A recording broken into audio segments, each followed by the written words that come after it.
En la película La casa que Jack construyó del 2018, el personaje de Jack es un asesino en serie. Ve al homicidio como un pasatiempo, el cual tiene que ir perfeccionando con el paso del tiempo, siempre quejado por su personalidad obsesiva-compulsiva. Durante la película, un personaje misterioso escucha a Jack confesar todos sus pecados cometidos. Para al final, este personaje, que llamaremos Verge, interrumpe a Jack en lo que sería el acto más despiadado de su vida. Hasta este punto hemos visto a Jack cometer los actos más horribles de violencia contra muchas personas. Es una tortura ver asesinato tras asesinato, pero el hecho de que Verge esté ahí representa un alto a su violencia. Este personaje servirá como guía a Jack. Su hora ha llegado y no queda más que empezar a descender a las profundidades del planeta. Hemos de suponer que Verge es una especie de ángel que vino a llevar el alma de Jack a las profundidades del infierno y dejarlo donde pertenece.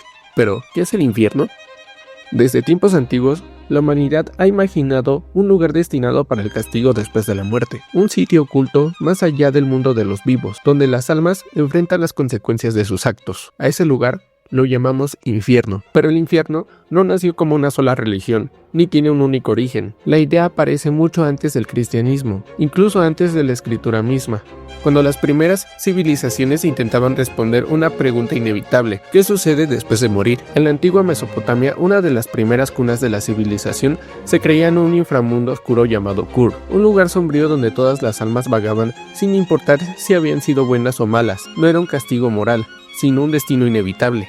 Más tarde, en la mitología griega, surgió el Hades, el reino de los muertos gobernados por el dios del mismo nombre. Allí, las almas eran juzgadas y enviadas a distintos destinos. Algunos descansaban en los campos elíseos, mientras otros sufrían castigos eternos en el Tártaro, reservado para los peores criminales y traidores. Fue aquí donde comenzó a aparecer una idea fundamental: el más allá podía ser justo. El sufrimiento ya no era aleatorio, sino una consecuencia. Con el desarrollo del judaísmo y posteriormente el cristianismo, el concepto evolucionó aún más. Surgió la noción de un lugar de castigo eterno para quienes rechazaban las leyes divinas. Textos religiosos comenzaron a describir fuego, oscuridad, tormento, separación absoluta de lo sagrado. El infierno dejó de ser solo un reino de muertos, se convirtió en un juicio moral. Durante la Edad Media, estas ideas crecieron y se mezclaron con el miedo, la religión y la imaginación popular. Predicadores, artistas y escritores comenzaron a representar el infierno como un espacio físico lleno de demonios,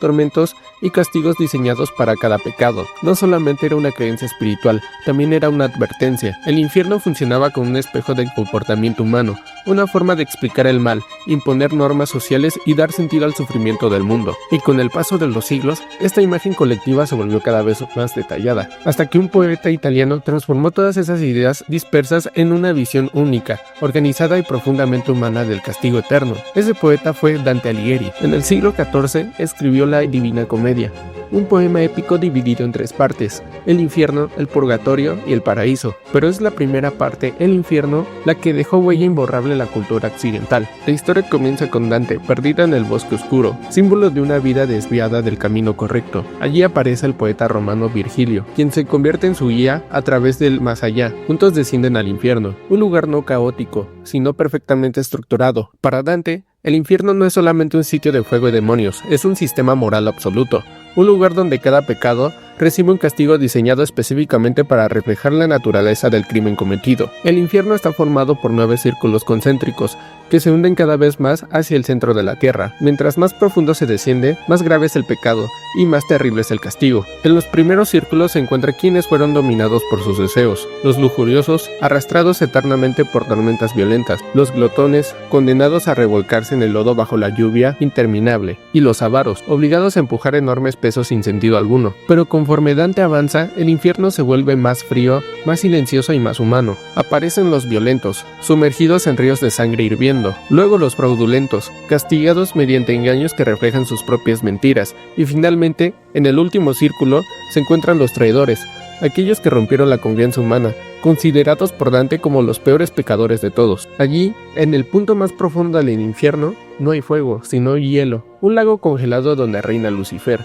atrapado eternamente, inmóvil, castigado por su propia rebelión. Sus alas baten sin descanso, pero en lugar de liberarlo, generan el frío que mantiene congelado todo a su alrededor. El mal absoluto para Dante no es el caos, sino la ausencia total de amor y de humanidad. Lo más perturbador del viaje no son solo los monstruos ni los demonios, sino que muchos de los condenados hablan con Dante, justifican sus actos y se ven a sí mismos como víctimas, incluso como personas incomprendidas. El infierno entonces no solo castiga el pecado, lo revela. Siglos después, esta visión influenciaría pinturas, literatura, filosofía y eventualmente el cine, porque algunos creadores modernos reinterpretarían este descenso no como un viaje religioso, sino como psicológico, un descenso hacia la mente humana. Durante siglos, el infierno fue imaginado como un lugar físico, cavernas profundas, fuego eterno y castigos divinos impuestos desde afuera. Sin embargo, con el paso del tiempo, algunos artistas comenzaron a plantear una idea mucho más inquietante. ¿Y si el infierno no fuera un destino al que llegamos después de morir, sino algo que construimos lentamente a lo largo de la vida?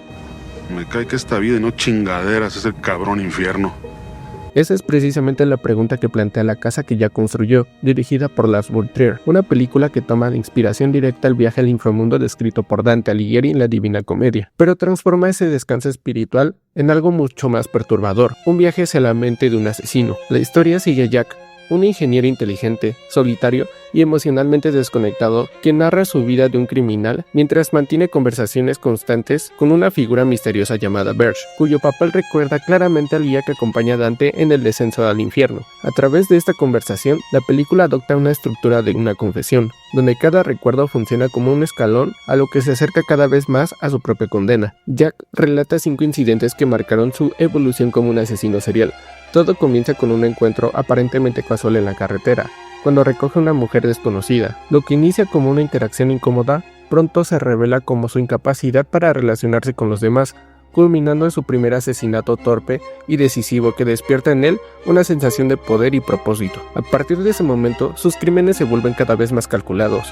Jack comienza a convencerse de que el asesinato puede ser una forma de arte. Observa la violencia con una frialdad estética, intentando crear escenas perfectas, composiciones que según él poseen belleza y significado. Sin embargo, detrás de su aparente control existe un caos constante. Sufre de obsesiones compulsivas, paranoia y una necesidad enfermiza por eliminar cualquier imperfección, como si intentara imponer orden en un mundo que no logra comprender emocionalmente. Mientras la violencia escala, también lo hace su desconexión humana. Las personas dejan de ser individuos y se convierten en materiales para su obra personal. Durante todo el relato, Berge cuestiona sus argumentos, confrontando sus intentos de justificar lo injustificable, obligando a enfrentar preguntas sobre la moralidad, empatía y responsabilidad. Así, la película deja claro que el verdadero horror no decide únicamente los actos violentos, sino la forma en la que Jack percibe a sí mismo. Él no cree ser un monstruo, se considera un creador incomprendido, y al igual que las almas condenadas descritas por Dante, permanece atrapado en su propia visión del mundo, incapaz de reconocer plenamente su culpa. Poco a poco, casi sin advertencia, el viaje entre Jack y Berge conduce hacia un paisaje que recuerda directamente al infierno dantesco, donde el protagonista finalmente se enfrenta a la consecuencia inevitable de sus actos. Sin embargo, incluso ante la posibilidad de comprender su destino,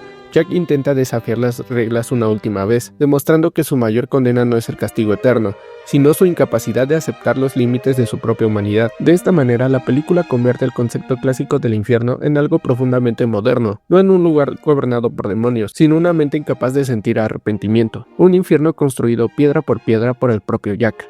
Al final, la casa que Jack construyó no solamente cuenta la historia de un asesino, sino la de una mente que nunca logró reconocer su propia oscuridad. Siglos atrás, Dante Alighieri imaginó el infierno como un lugar donde cada alma quedaba atrapada en aquello que definió su vida. La película retoma esa idea y nos muestra que el verdadero descenso no siempre ocurre después de la muerte, sino las decisiones que tomamos mientras vivimos, porque quizá el infierno no sea un sitio lejano, sino algo que construimos poco a poco sin darnos cuenta. Y pues bueno, este fue un video análisis de la relación del infierno de Dante y la película La casa que Jack construyó. Si llegaste hasta aquí, te lo agradezco mucho y te invito a darle like y suscribirte. Que estés bien, hasta luego.